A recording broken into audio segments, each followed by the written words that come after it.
السلام علیکم ورحمۃ اللہ وبرکاتہ۔ ان الحمد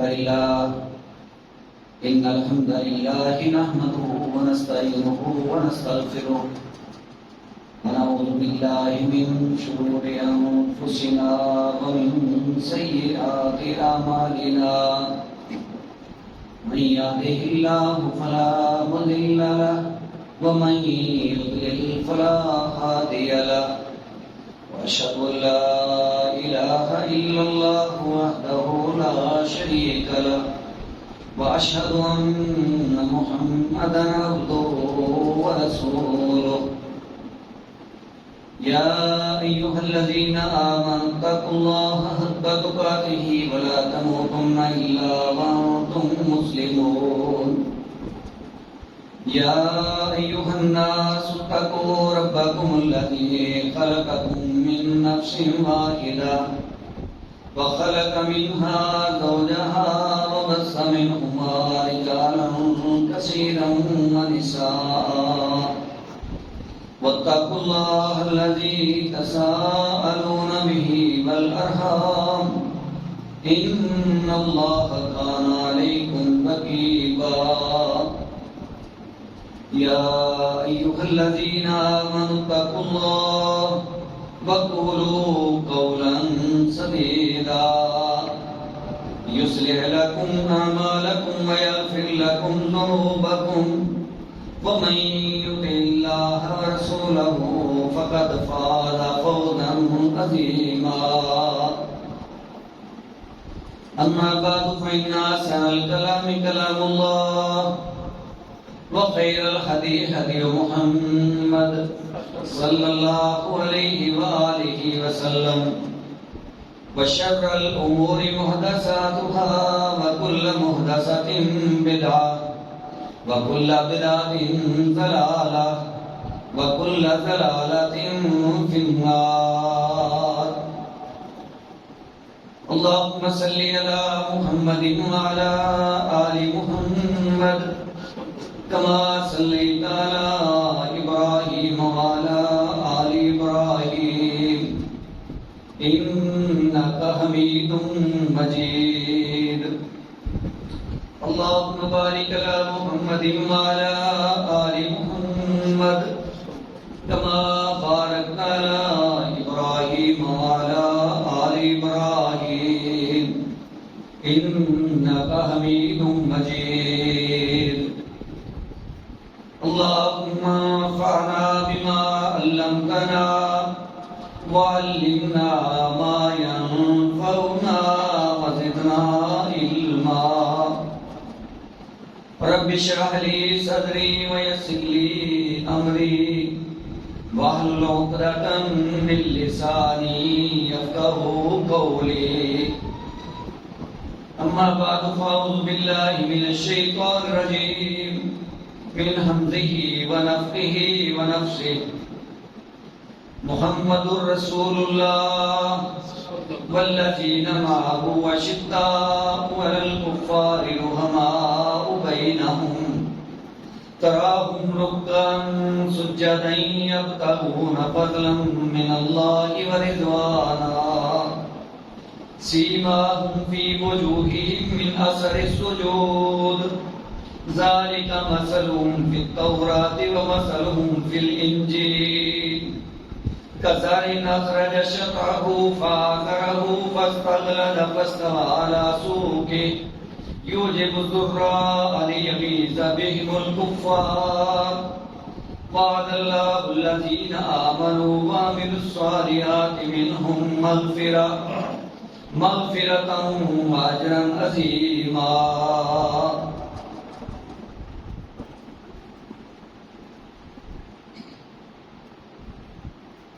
اللہ سبحانہ و تعالی نے اس امت کی رہنمائی کے لیے محمد صلی اللہ علیہ وسلم کو اپنا پیغمبر چن لیا۔ یہ خوش نصیبی کی بات ہے کہ سید الانبیاء، سارے رسولوں کے سردار ہمارے حصے میں آئے جس کا لازمی تقاضا ہے کہ ہم بھرپور طریقے سے اللہ پاک کا شکر بھی ادا کریں اور اللہ تعالیٰ کی اس نعمت کی قدر بھی کریں. اور شکر ادا کرنے کی ایک ہی صورت ہوتی ہے کہ جو نعمت اللہ سبحانہ و تعالیٰ عنایت فرماتے ہیں پھر اس نعمت کا حق ادا کیا جائے، اس کے تقاضوں کو پورا کیا جائے. پھر اللہ سبحانہ و تعالیٰ نے اپنے نبی کو طاقتور دکھانے کے لیے، دشمنوں کے اوپر غالب کرنے کے لیے ایسے ساتھی عنایت فرمائے کہ جنہوں نے کسی لحاظ سے کوئی کمی نہیں چھوڑی، ہر ممکن انداز سے، وہ چاہے وقت کا معاملہ ہو، جان کا معاملہ ہو، مال کا سلسلہ ہو، ہر لحاظ سے جناب محمد رسول اللہ صلی اللہ علیہ وسلم کا ساتھ دیا ہے. لہذا ہم مسلمانوں کا بھی حق بنتا ہے کہ جس انداز سے اللہ سبحانہ و تعالیٰ نے ہمیں بابت کروایا ہے ہم اس کو منوان بغیر کسی کمی اور کوتاہی کے تسلیم کریں. یہی ہمارے مسلمان ہونے کا تقاضا ہے. لیکن ہمارے ہاں یہ بدبختی سمجھیں، ہماری قسمت کے اندر کوئی گڑبڑ سمجھیں کہ لوگوں نے معیار ہی کچھ اور بنا لیا اور پھر افراط و تفریط کا شکار یہ لوگ ہو گئے کہ جو اصل اعتدال کا راستہ ہے وہ تو اسلام کا راستہ ہے، وہ راستہ ہے جس کی رہنمائی محمد کریم صلی اللہ علیہ وسلم نے فرمائی ہے. لہذا قرآن و سنت کے اندر ایسے دلائل موجود ہیں. بڑے اختصار کے ساتھ یہ سورہ فتح کی آخری آیت ہے. یہاں اللہ سبحانہ و تعالیٰ نے ارشاد فرمایا محمد الرسول اللہ، کہ محمد صلی اللہ علیہ وسلم اللہ کے رسول ہیں، اللہ کے پیغمبر ہیں، اللہ کے بھیجے ہوئے ہیں، اللہ کا پیغام لانے والے ہیں. والذین معہ، اور جو ان کے ساتھی ہیں، جو ان پر ایمان لانے والے ہیں، جو ان کے اصحاب ہیں، ان کی صفات اللہ پاک نے ذکر فرما دی. شاید اس دور کے لوگوں کی رہنمائی کے لیے کہ ذرا ہوش سے چلنا، ایسا کوئی انداز نہ اختیار کر لینا جو سراسر قرآن مجید کے خلاف ہو. فرمایا اشداء علی الکفار رحماء بینہم، ان نبی کے ساتھیوں کی بہترین پہچان یہ ہے کہ کافروں کے اوپر بھاری ہیں، کافروں کے لیے بڑے سخت ہیں، کافروں کے لیے وہ جہادی ہیں اور کافروں کو مریم میٹ کرنے والے ہیں. رحماء بینہم، آپس میں محبتیں ہیں، آپس میں رحم دلی ہے، آپس میں پیار اور محبت ہے. یہ ایمان والوں کا خاصہ ہے. ان کا تو تھا ہی، ہمیں بھی ان کے نقش قدم پہ چلتے ہوئے یہی علامات اپنے اندر پیدا کرنے کی کوشش کرنی چاہیے کہ کافر ہے تو ہمارے لیے وہ دشمن ہو اور مومن ہے تو وہ ہمارے دل و جان کی محبت کے لائق ہو. لہذا اللہ پاک نے آپ صلی اللہ علیہ وسلم کی پہچان کروائی اور ساتھ آپ کے ماننے والوں کی بھی پہچان کروائی کہ کافروں کے لیے بڑے سخت ہیں، آپس میں رحم دل ہیں.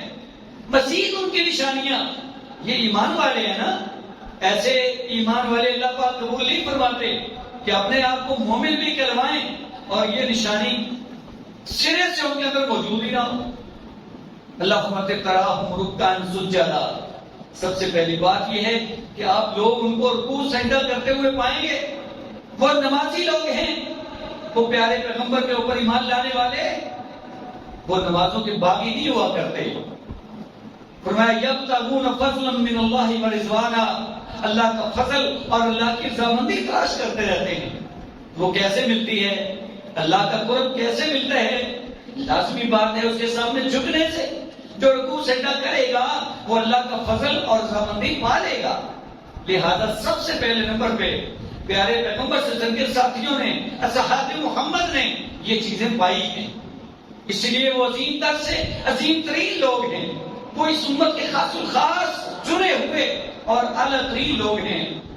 فرمایا ان کی نشانی سیماہم فی وجوہہم، ان کی پیشانیوں کے اندر، ان کے چہروں میں نشانی موجود ہے، من اثر السجود، سجدوں کے نشان کی وجہ سے۔ سجدے اتنے کرتے ہیں، نمازیں اتنی پڑھتے ہیں کہ ان کے پیشانیوں میں، ان کے چہروں پہ سجدوں کے آثار موجود ہیں۔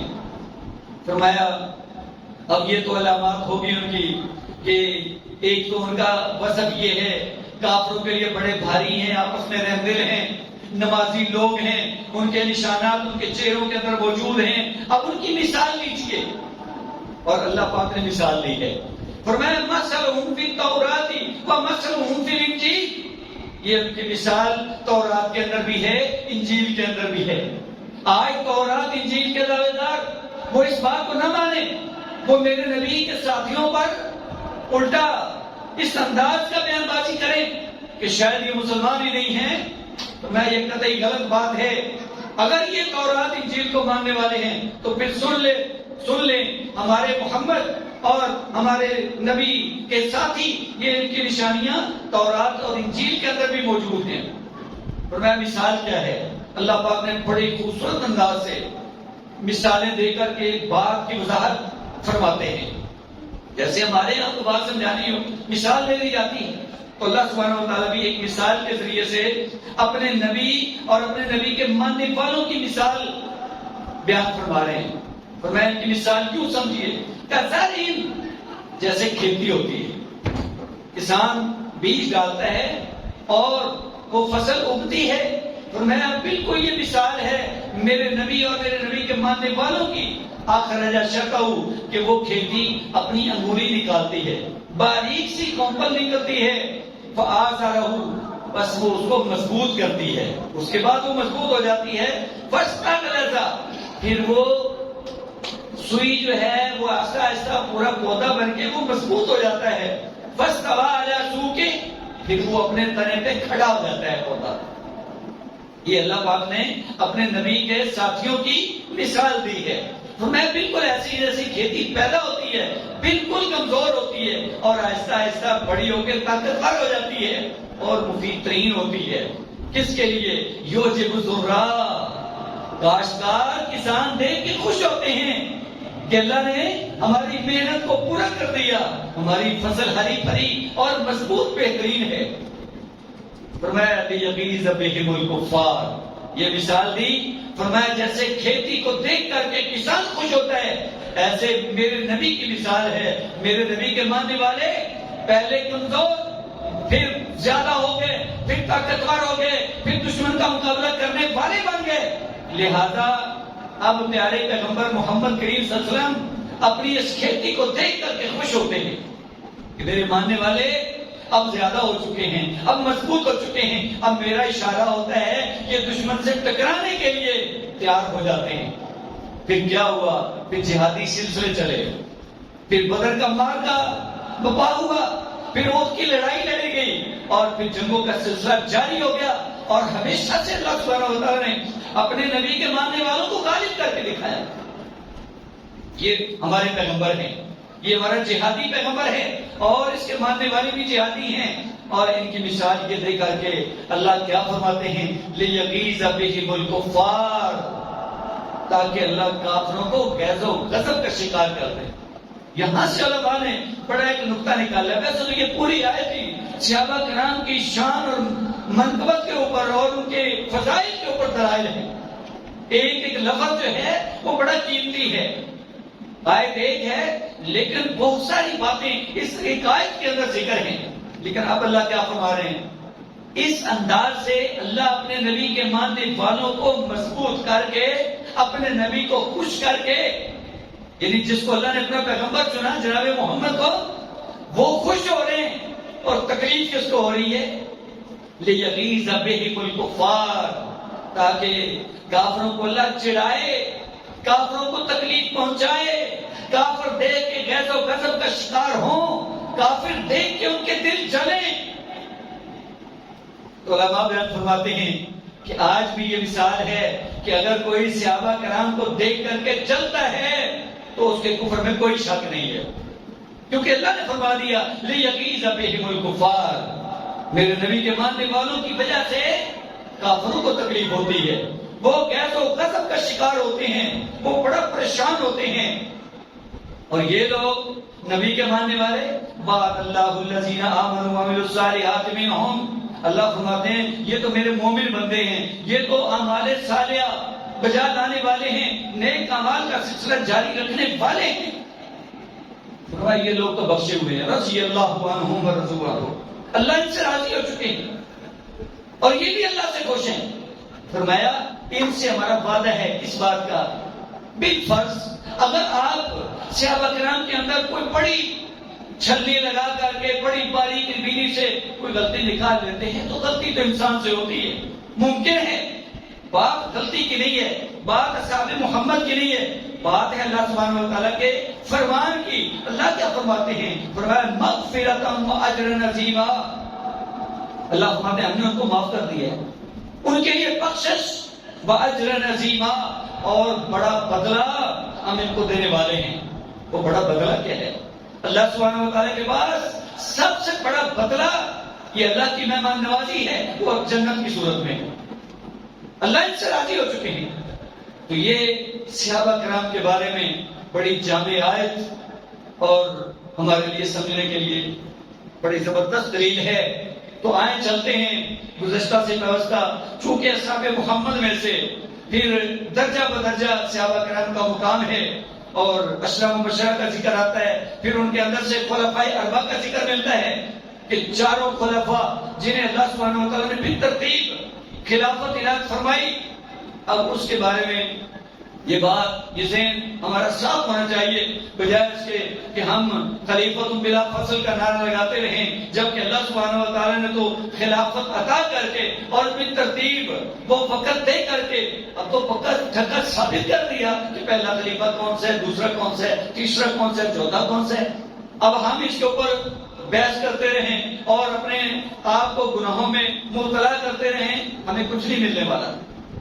لہذا آئیں، یہ خلفائے ثلاثہ کا تذکرہ پہلے ہو چکا ہے، جناب ابوبکر صدیق کا ذکر آپ نے سنا ہے، جناب عمر رضی اللہ تعالیٰ کے مناقب آپ نے سماعت فرمائے ہیں، اور اسی طریقے سے جناب عثمان رضی اللہ تعالیٰ کے حالات اور ان کے فضائل وہ قرآن و سنت کی روشنی میں آپ سن چکے ہیں۔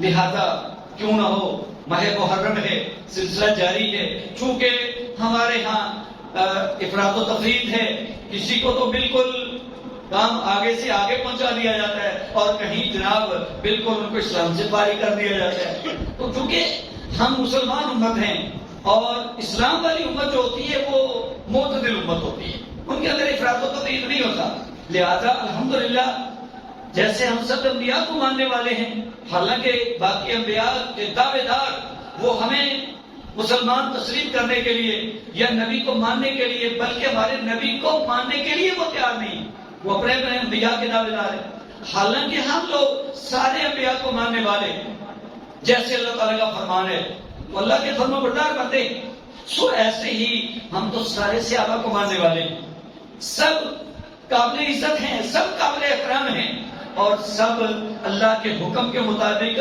کافروں کے لیے سخت ہیں، آپس میں نرم دل ہیں۔ صحابہ کرام آپس میں محبتیں رکھنے والے ہیں۔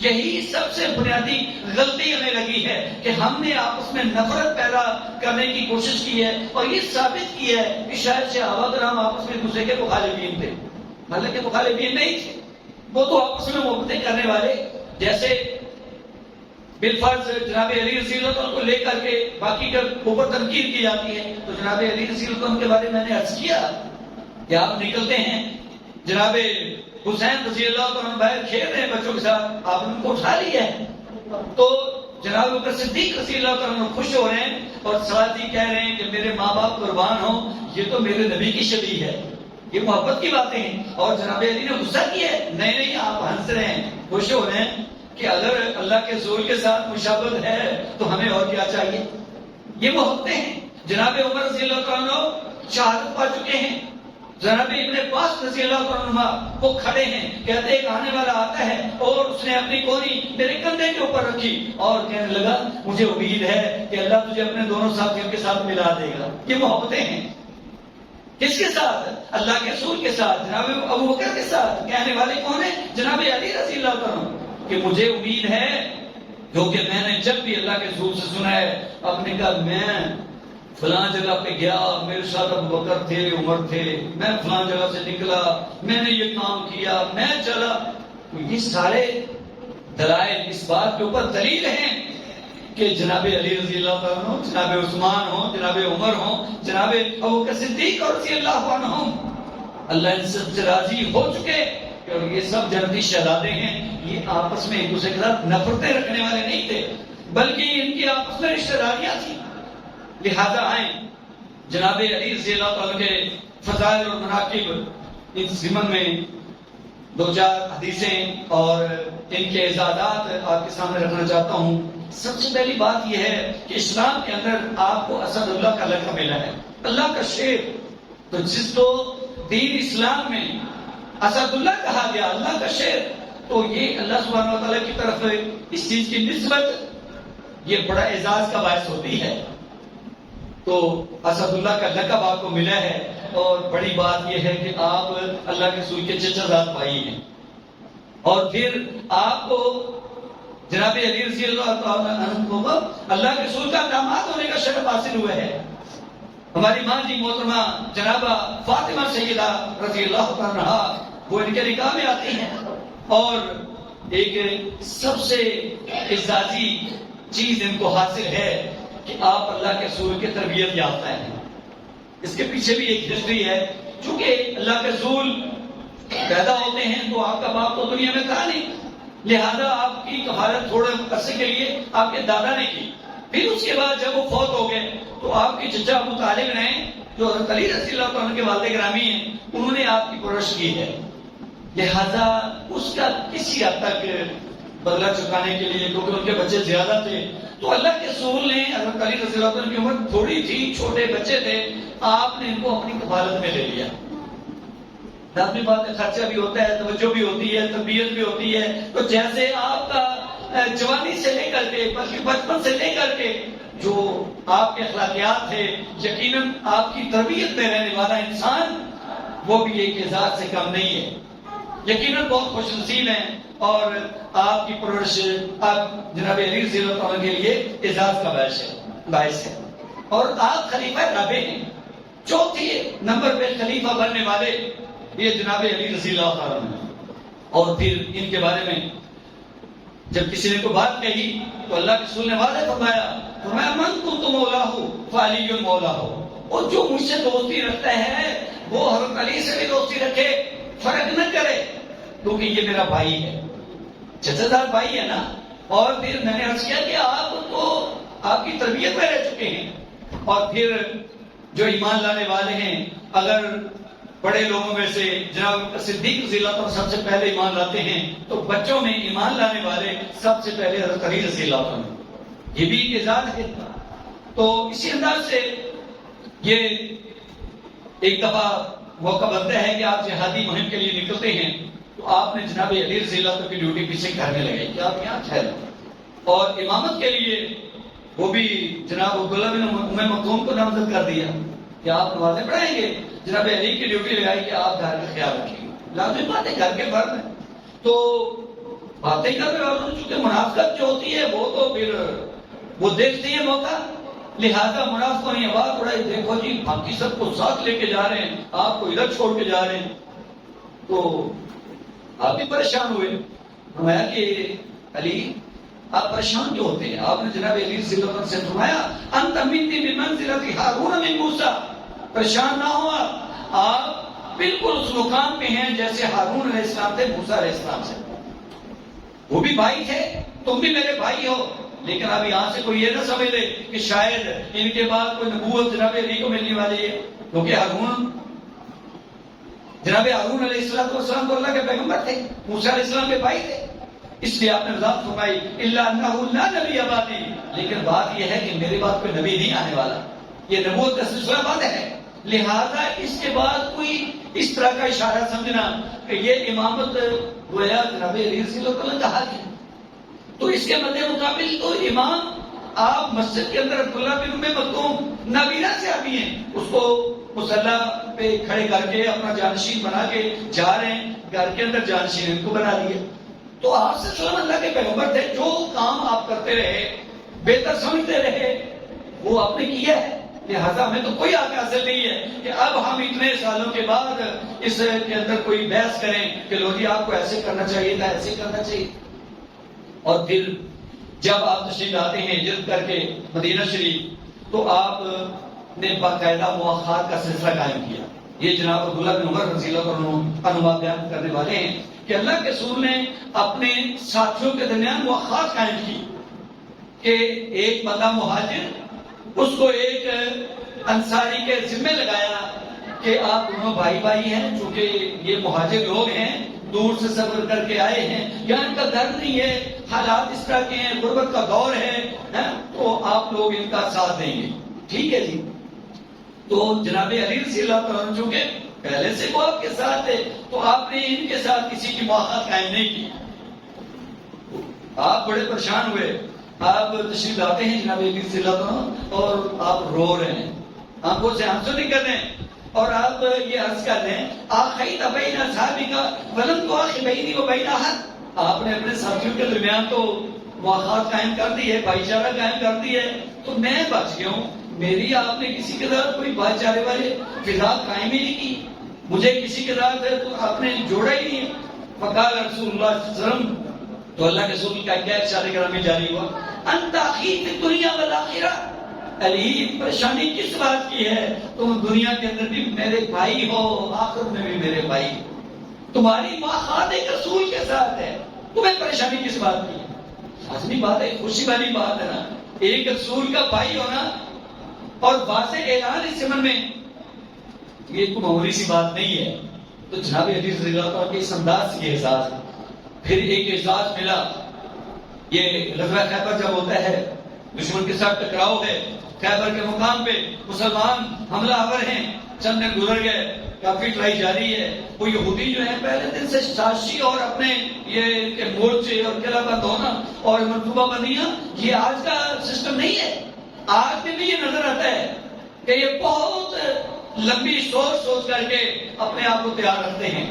اس وقت بھی ان ظالموں نے اپنے قلعے، بڑے بڑے محل، بڑی بڑی دیواریں اور بڑا اپنے آپ کو محفوظ کیا ہوا تھا. تو یہ خیبر کا قلعہ جو ہے نا وہ فتح نہیں ہو رہا تھا. اللہ کے رسول نے آخر ایک رات کو فرمایا کہ کل جو ہے نا میں ایک ایسے آدمی کو جھنڈا عنایت کروں گا، اس کو گویا لیڈر بنا کے آگے بھیجوں گا، وہ جو ہے نا اللہ اس کے ہاتھ میں فتح دے گا. تو اللہ اور اس کے رسول سے وہ محبت کرتا ہے اور اللہ اور اس کے رسول اس سے محبت کرتے ہیں. کتنی بڑی بات ہے. یہ شخص جس کو میں جھنڈا عنایت کرنے والا ہوں، وہ اللہ اور اس کے رسول سے محبت کرتا ہے اور اللہ اور اس کے رسول اس سے محبت کرتے ہیں. یہ کون کہہ رہا ہے؟ جناب محمد صلی اللہ علیہ وسلم کا فرمان جاری ہو رہا ہے. فلما اصبح الناس، جب صبح ہوئی، رات کو یہ پیغام جاری ہوا، صبح ہوئی تو غدوا علی رسول اللہ کلهم یرجون ان یؤتاها. صبح پہ سارے صحابہ جلدی سے جلدی سب حاضری دے رہے ہیں. یہ جہادی سلسلہ ہے، یہ جہاد کا مقام ہے، اور لوگ جان چھڑانے والے نہیں ہیں کہ آج ہی میری بچت ہو جائے، دوسرا کہ میں بچ جاؤں، میں پیچھے رہ جاؤں، میں چھپ جاؤں، کہیں دشمن کا سامنا مجھے ہی نہ کرنا پڑے. ایسا نہیں ہے. سب نبی کے جانشار ساتھی اس قدر جذبے والے، جہاد سے ڈرنے والے نہیں بلکہ جہاد سے محبت کرنے والے اور جہاد کے لیے اپنے آپ کو پیش کرنے والے تھے. سب کے سب اس امید سے ہیں کہ وہ جھنڈا آج مجھے ملے تاکہ میں گرانٹڈ اللہ اور اس کے رسول سے محبت کرنے والا اور مجھے اللہ اور اس کے رسول کی محبت حاصل ہو جائے. چھوٹی سی بات ہے، دنیا میں رہتے ہوئے کسی کے بارے یہ چیز نصیب ہو جائے کہ ہاں جی یہ اللہ اور رسول سے محبت کرتے ہیں اور اللہ اور اس کے رسول اس سے محبت کرتے ہیں. تو کیا ہوتا ہے؟ سب لوگ آ رہے ہیں. فقال ائین علی بن ابی طالب. آپ نے پوچھا وہ علی کدھر ہے؟ علی بن ابو طالب کدھر ہے؟ جواب ملا اللہ کے رسول ان کی تو آنکھوں میں تکلیف ہے، آنکھوں میں درد ہے، وہ ادھر پیچھے خیمے میں لیٹے ہوئے ہیں. قال فارسلوا الیہ. آپ نے فرمایا پیغام بھیجو، بلواؤ اس کو. اب صحابہ کرام کو تو نہیں پتا تھا لیکن آپ بلا رہے ہیں. فاتی بہ، آپ کو لایا گیا کہ اللہ کے رسول بلا رہے ہیں، آپ تشریف لائے. فبصق رسول اللہ صلی اللہ علیہ وسلم فی عینیہ. آپ نے اپنا لب مبارک جناب علی رضی اللہ عنہ کی آنکھوں میں لگا دیا، لب نکالا، یہ لب شفا تھا۔ گویا آج کا کوئی ڈراپر اتنا قیمتی، اتنا مفید، اتنا شفا والا نہیں ہو سکتا جس انداز کا پیارے پیغمبر صلی اللہ علیہ وسلم کا لب مبارک شفا والا تھا۔ اب دیکھتے نہیں ہیں کہ ہجرت کی رات اگر جناب ابوبکر صدیق رضی اللہ عنہ کو کوئی زہریلی چیز ڈنگ مارتی ہے، اور یہ جو زہریلی چیز کا ڈنگ ہوتا ہے نا، شاید کسی کو کبھی ایسی تکلیف پہنچی ہو، ناقابل برداشت ہوتا ہے۔ ہاں جی، چھوٹی موٹی ڈنگ اور بات ہے، اور خدا نہ خواستہ یہ بچھو سانپ وغیرہ ڈس لے، وہ تو ایسا زہر ہوتا ہے کہ جو انسان کی جان لے لیتا ہے۔ تو جناب ابوبکر رضی اللہ عنہ پریشان ہیں، آنکھوں سے آنسو گر رہے ہیں۔ آپ نے پوچھا کیا ہوا؟ جی اللہ کے رسول کسی زہریلی چیز نے ڈنگ مار دیا ہے، بڑی تکلیف ہو رہی ہے۔ آپ نے اپنا لب مبارک لگایا ہے، وہ تکلیف فوری سے ختم۔ ایسا قیمتی ڈراپ، ایسا قیمتی لب کہاں سے ملے گا؟ یہ لب آنکھوں میں لگا ہے تو ایسے ہو گیا گویا کہ آپ کی آنکھوں میں کچھ ہے ہی نہیں، بالکل بہترین، صحت یاب اور آنکھیں تندرست۔ پھر کیا ہوتا ہے؟ فآتاہ الرایا، اللہ کے رسول نے جناب علی رضی اللہ عنہ کو جھنڈا پکڑایا۔ جھنڈا ایک علامت ہوتی تھی کہ آگے جو لیڈر ہے وہ لے کے چلے گا، پیچھے مجاہد لڑیں گے، اور جب تک وہ جھنڈا ان کے ہاتھ میں ہے تب تک لشکر قائم ہے۔ بہرحال بالترتیب وہ اس کے آگے سلسلہ ہوتا تھا، اگر بالفرض ان کے ساتھ کوئی ایسا مسئلہ ہوتا ہے تو پھر دوسرا بندہ پیچھے تیار ہوگا جو جھنڈا پکڑے گا اور اٹھا کے رکھے گا۔ گویا یہ ایک قافلے کی مضبوطی کی علامت ہوتا تھا۔ علی رضی اللہ عنہ کو بڑے جذبے میں آ گئے کہ آج میں اتنا خوش نصیب ہوں، رات یہ بات ہوئی تھی، آج یہ جھنڈا میرے ہاتھ میں آیا ہے، جو کہ آپ اسد اللہ تھے، اللہ کے شیر تھے، ڈر والی کوئی بات بھی نہیں ہے۔ دشمن مندے مقابل ہے، یہودی ہے، بڑا مضبوط ہے، مضبوط قلعوں کے اندر ہے، لیکن اللہ کے رسول کے فرمان کے مطابق، چونکہ اللہ کے رسول تشریف وہی فرما چکے ہیں کہ میں ایسے شخص کے ہاتھ میں جھنڈا دوں گا، اللہ اس کے ہاتھ میں فتح دے دے گا۔ یقیناً فتح خیبر وہ آپ کے ہاتھ میں ہو رہی ہے، تو لہذا آپ کیا اپنا اعلان جاری کرتے ہیں؟ آپ فرماتے ہیں اقاتلہم، میں ان سے قتال کروں گا، جنگ کروں گا، لڑوں گا، حتی یکونوا مثلنا، حتی کہ ہمارے جیسے ہو جائے۔ اگر وہ مسلمان نہیں ہوتے میں ان سے لڑتا رہوں گا، سب کو قتل کر کے رکھ دوں گا۔ تو اللہ کے رسول فرماتے ہیں انفض علی رسلک، علی جی ذرا تھوڑا سا نرمی دکھائیے، ذرا میری بات کو سنیے۔ آپ نے یہ کرنا ہے کہ آپ نے ان کے علاقوں میں جانا ہے، سب سے پہلے ان کو اسلام کی دعوت دینی ہے، اسلام کی طرف بلانا ہے۔ ٹھیک ہے ہم آئے ہیں، لڑ رہے ہیں، مقابلہ ہو رہے ہیں، وہ ہمارے قابو میں نہیں آ رہے، ضرور لڑیں گے، لیکن جان سے مارنا ہی کوئی ہمارا مقصد نہیں ہے اسلام کا۔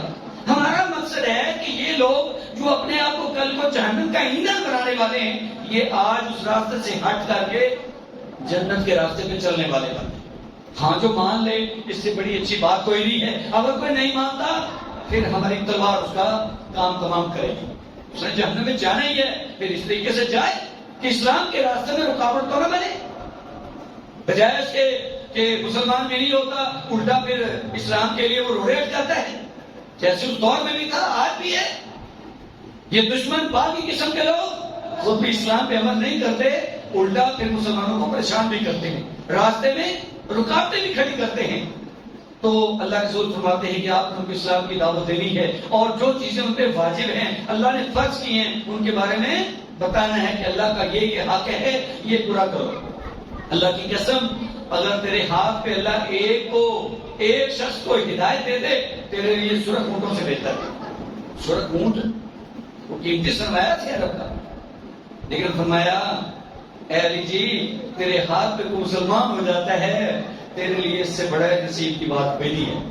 ہمارا مقصد نہیں ہے اور ہمارے غنیمت اکٹھا کرنا یہ ہمارا ٹارگٹ نہیں ہے، ہمارا ٹارگٹ ہے مسلمانوں کو اسلام کی دعوت دینا۔ اب یہ جناب علی رضی اللہ عنہ کے حصے میں احساس میں یہ بات آئی ہے، یقیناً خوش نصیبی کی بات ہے۔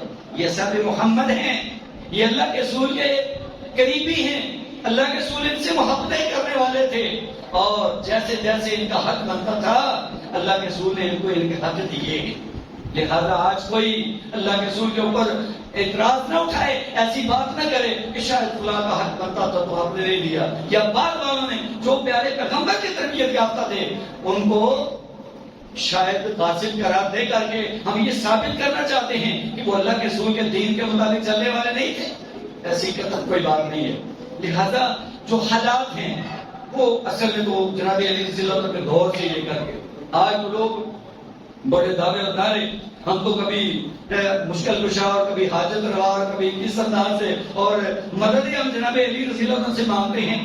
حالانکہ آپ کی خلافت کا دور یقین جانیے وہی لوگ، وہی منافق اللہ کے رسول کے دور سے، وہی منافق جناب بکر صدیق رضی اللہ عنہ کے دور میں، وہی جناب عمر کے دور میں، وہی جناب عثمان کے دور میں سب شہادتیں ہیں. یہ نقصانات کرنے والے لوگ ہیں اور وہی لوگ جناب علی رضی اللہ عنہ کی خلافت اور وہ حالات کہ جس انداز کے حالات آپ کی خلافت کے اندر رہے، اللہ تعالیٰ بہرحال جناب علی رضی اللہ عنہ کو یقیناً اس چیز کا احساس بخشے گا کہ آپ نے پریشانی کی حالت میں وقت گزارا ہے اور آخر کار جناب علی رضی اللہ عنہ بھی شہید ہی ہوئے. کوئی ایسا یعنی یوں سمجھیے کہ ہم سمجھیں کہ وہ تو بااختیار باکمال شخصیت ہے اور ایسی پاور والے تھے کہ کوئی کے قریب بھی نہیں آ سکتا تھا، تو بذات خود ان کی بھی شہادت ہو رہی ہے، ان کو بھی شہید کیا گیا ہے. اور حالات ایسے کہ مدینہ تو رسول سے اٹھا کر کے کوفہ کے اندر ان کو لے جایا گیا کہ آپ خلافت دار خلافت آپ کوفہ کو بنائیں. اور کوفہ والوں کے بارے میں تو پھر آپ جانتے ہیں پھر کیا کچھ انہوں نے نہیں کیا. اس وقت سے لے کے بعد تک یہ ایک مقولہ مشہور ہے عرب کے ہاں، کوفی لا یوفی، کوفی کبھی وفا نہیں کرے. اور یہ علاقہ آپ دیکھ رہے ہیں متواتر، یہ عراق کا علاقہ ہو، ابھی ایران کا علاقہ ہو، ابھی حال ہی میں جو واقعہ ہوا ہے اس انداز سے، اور پہلے بھی ایسے واقعات اور لوگوں نے تجزیہ کیا ہے، بڑا کچھ لکھا ہے کہ اصل میں ان لوگوں سے آپ خیر کی توقع نہیں رکھتے. بہت دفعہ ایسے ہوئے کہ وہ لوگ سمجھتے ہیں کہ شاید بڑے خیر خواہ ہیں ہمارے، لیکن نعرے اور گیدڑ بکیاں سننے کو بہت ملیں گی. فلسطین کے ساتھ کیا کچھ ہو چکا، کہاں سوئے ہوئے سارے مسلمان ممالک، اور ان کو تو بڑا وہ دعویٰ کیا جاتا ہے کہ جی بڑے سپورٹر ہیں، جی یہ حماس کے بڑے خیر خواہ ہیں، جی بڑے ہم ایسے کر دیں گے، ہم امریکہ پہ حملہ کر دیں گے، ایسے. شاید یہ سب کاروائیاں ہیں اور حال ہی میں ان کو بلا کر کے، مہمان کو بلا کر کے ان کا دفاع نہیں کر سکے اور ان کو شہید کر دیا گیا. تو بالکل سیم ایسے ہی ہے نا جیسے کوفہ والوں نے ساری کاروائیاں کی. تو اصل میں یہ چیزیں منافقت کے اوپر دلالت کرتی ہیں. ایک مومن آدمی، اب دیکھیں یہاں پاکستان ہے الحمدللہ جو جہادی دور رہا، اور آپ کے پڑوس میں افغانی لوگ اور ہمارے بھی جو کچھ قبائلی علاقہ جات کے اندر جو مہمان آئے، پھر ان کے لیے انہوں نے حق ادا کیا ہے. اور کبھی جو منافقت ہوئی ہے وہ پھر ہمارے اندر سے ہوئی ہے. اگر کسی کو ہم نے غیر کے سپرد کیا ہے تو شاید وہ ہم ہی لوگ. تو اس طرح کی یہ منافقت، یہ انداز، یہ اسلام کا انداز نہیں ہے، یہ مسلمانوں کا وتیرہ نہیں ہے. اور اس انداز سے ایک بندہ جس کے اوپر دنیا کے اوپر ہلچل ہے، اللہ تعالیٰ ان کی شہادت کو قبول فرمائے، ان کو اعلیٰ سے اعلیٰ مقام عطا فرمائے.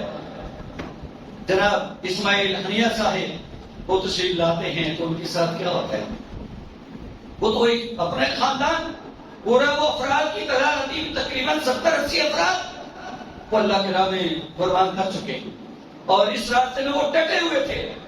فلسطین کی سپورٹ، یہ ہمارا ابھی حال ہی میں انہوں نے ایک حملہ کیا ہے، کئی گاڑیاں اڑا کے رکھی ہیں انہوں نے، الحمدللہ وہ بھی اپنا زور لگا رہے ہیں. لیکن یہ ظالم یہ بڑا مضبوط ہے، اس کو پیچھے سے بیانات ظاہری طور پہ جو بھی آ رہے ہوں، لیکن امریکہ نے باقاعدہ سے بحری جہاز جو جنگی جہاز ہیں وہ 10-12 اس نے روانہ کیے ہیں. کس لیے؟